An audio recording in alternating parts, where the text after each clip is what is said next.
Olá, olá pessoal, este é o Observador aqui, eu me chamo Fábio Pirajato, falando aqui de Vitória do Espírito Santo, ainda para repercutir as manifestações de ontem, né? Pela anistia do dia 8 de janeiro, né? O famigerado 8 de janeiro, onde haveria um golpe de Estado sem liderança, sem armas, com algumas velhinhas de Bíblia, alguns vendedores ambulantes e uma mulher que estava armada com um batom pichando uma estátua. Esse golpe de Estado acabou sendo frustrado, não aconteceu, ainda com o envolvimento de alguns líderes da polícia, né? Líderes da polícia legislativa, da polícia do Supremo, da polícia do Distrito Federal e aquelas outras manifestações que a gente já viu, algumas dezenas de manifestações que aconteceram envolvendo partidos de esquerda durante o governo do Temer, durante o governo do Fernando Henrique, durante outros governos, né, do primeiro governo do Bolsonaro.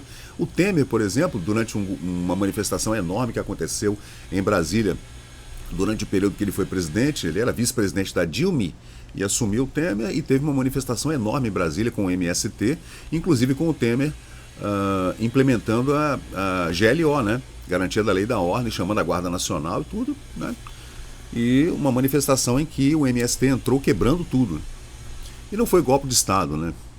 Fala em golpe de Estado nessa altura do campeonato, mas o desespero da imprensa é tão grande.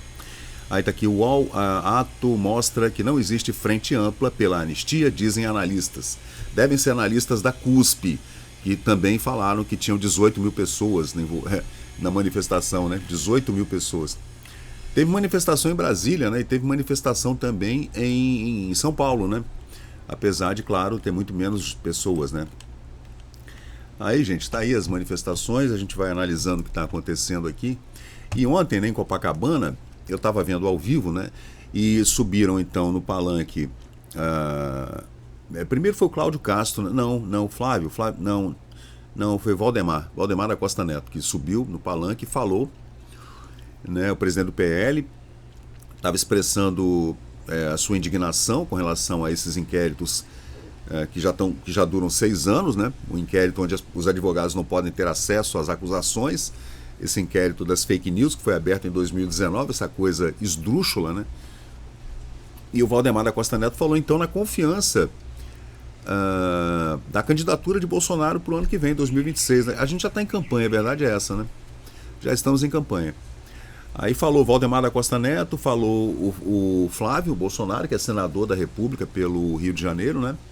Criticou bastante o Alexandre de Moraes, falou lá várias palavras de ordem, assim, né? Chamando a população para falar essas palavras de ordem, essas frases de ordem. O Cláudio Castro, que é do PL, né? Do Valdemar da Costa Neto, também partido do Bolsonaro, né? Que é governador do Rio de Janeiro, puxou um coro de anistia já, e também falou sobre a aprovação desse projeto da anistia que está passando por exame na Câmara e no Senado, né? Falou também o governador de São Paulo, Tarcísio de Freitas, que é aliado de primeira ordem. Está chovendo em Vitória agora. Hoje é 17 de março, está chovendo, 9h04. Gente, agora está chovendo. Graças a Deus, a gente está precisando de chuva, está um calor insuportável aqui em Vitória. Mas voltando, falou o Tarcísio de Freitas, né, que é do Partido Republicano, que é aliado do Bolsonaro, né? Questionou os motivos pelos quais o Bolsonaro não está elegível, está inelegível, né, por 8 anos. Então, você vê Dilma, né? Dilma foi impeachmentada e concorreu ao Senado logo depois, né? Não ficou inelegível, né? Então, para quem é de esquerda, está tudo certo. Para quem é da direita, não pode, é proibido. Então a ideia é calar a direita. Estão caçando deputados, caçando senadores. Essa última mexida agora, naquelas vagas que sobraram no Congresso, né? Muitos senadores entraram, né? E deputados entraram com a conivência do presidente do Senado e assumiram vagas que estavam em suspenso nas últimas eleições, né? Sempre há uma sobra de vagas que ficam em litígio, né? E de repente o cara que está lá perde a vaga e entra outra pessoa. Isso aconteceu agora, ajudando demais o presidente do Senado, especialmente. Falou também o Nicolas, né? O Nicolas, que é do PL também, partido do Bolsonaro em Minas Gerais. criticou muito o STF, o Alexandre de Moraes. Agora, quem foi mais incisivo nessa crítica foi o Silas Malafaia, né? Eu acho que o Silas ele serve meio como escudo pro Bolsonaro, tipo assim, deixa que eu falo, deixa que eu vou bater. Eu não sei exatamente quais são as armas do Silas Malafaia, senão, como ele mesmo diz, a Bíblia ou algo mais, que a gente não sabe, né? Mas ele é pastor e tudo, né? Também financia esses eventos todos, né? E fez críticas muito contundentes, especialmente ao Alexandre de Moraes. Meteu o pau mesmo no Alexandre de Moraes, né? Porque é um criminoso. Criminoso, esse cara é um criminoso.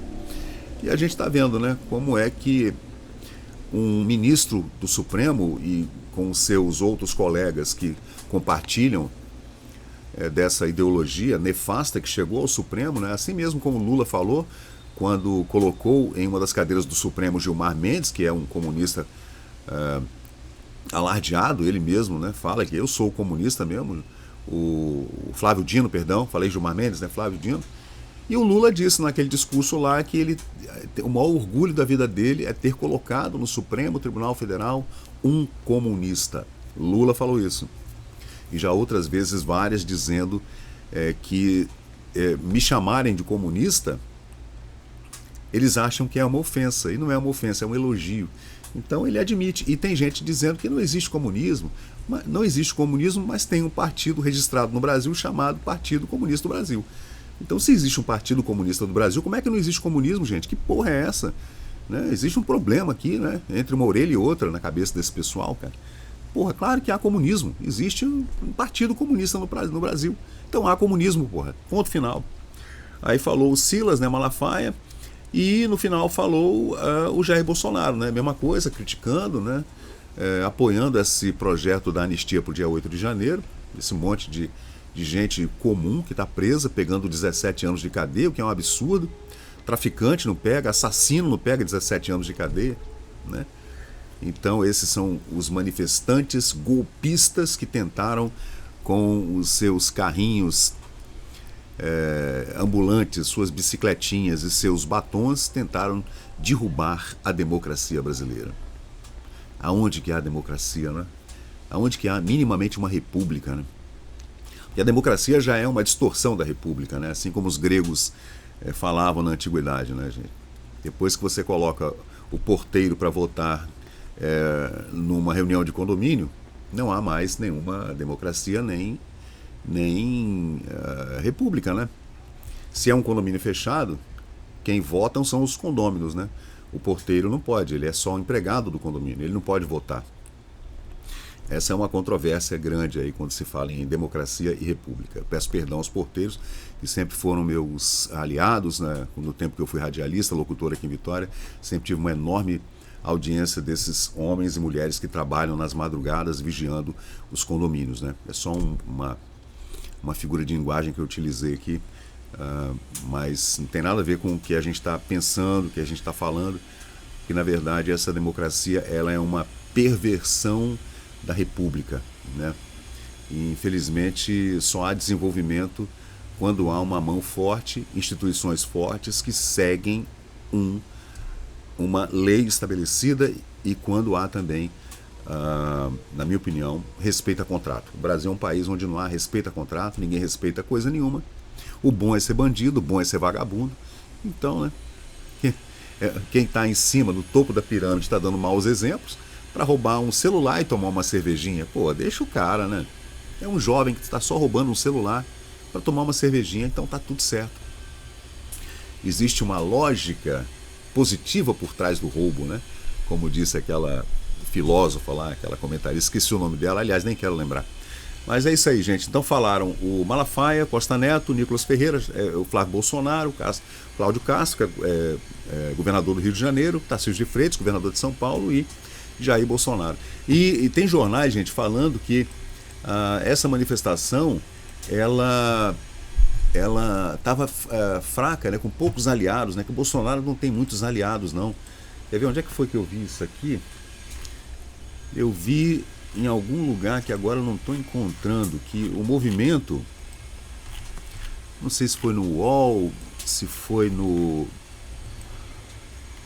na Folha de São Paulo, mas a Folha de São Paulo eu não consigo, a Foice de São Paulo eu não consigo abrir não. Eu não sei onde é que foi que eu vi, gente, mas era uma fotografia desses aliados do Bolsonaro, dois presidentes dos dois maiores partidos do Brasil. Apesar do Kassab ainda não estar no palanque, né? Mas eu acho que é questão de tempo.